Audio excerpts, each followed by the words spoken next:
Hey, what's going on internet? Josh Noel from SonduckFilm. In this video, I want to talk about lens choices and how do we pick a specific focal length for a shot.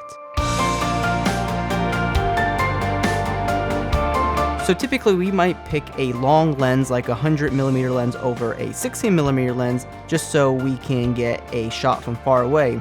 But that's not exactly the way that you should think about picking your shots. So let's dive right into this and let's talk about lens compression. So right here we're using a 16mm lens, and take note of the subject and the background. And right here we want to a 35mm lens, and see how we're zoomed in a little bit more, but the background and subject are closer together. And we go to the 50, you can see that we're losing a lot of the background and the subject and background are very much closer together. And to the 85, we can see that we're even cropped in even more on the background, and the subject and background are extremely close to each other as it appears in the shot. So this is called lens compression. Anytime that you shoot on a longer lens, the background and subject are going to appear closer together. Anytime you shoot wider, the further the subject is going to be away from the background.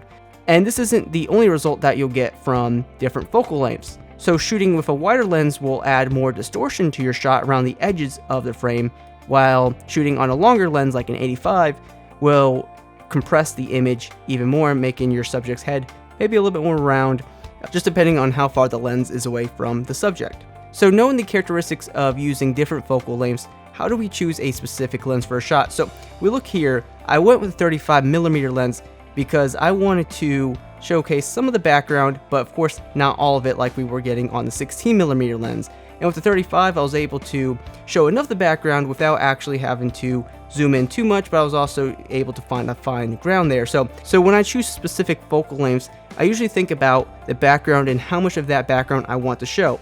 Now, this doesn't apply when I'm considering what the story needs, but just for maybe more of a general approach to it. And for an interview shot, we went with a 50mm lens, so the focus could be more on our subject, and we really wanted to limit down the background. So that was just another way of shooting with a more compressed lens. And for this shot, we really wanted to show off the background, so we used a 16mm lens.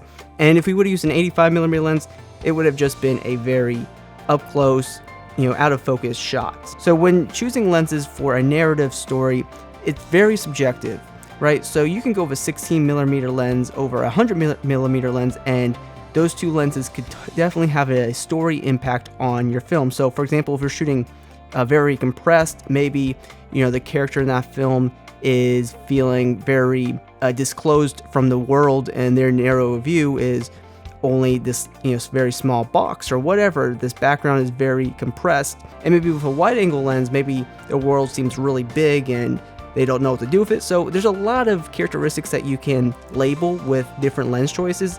It's just very subjective, and it's really up to you of how do you want to tell your story and what exactly do you need to do to get the job done. So I hope you guys found this video insightful when it comes to choosing lenses. So if you guys did find the video helpful, please drop a like, subscribe to the channel for more filmmaking videos just like this, and please be sure to hit me up with my social media networks. Those links are in the description of this video. And as always, thank you so much for watching this video, and I hope you have a good day.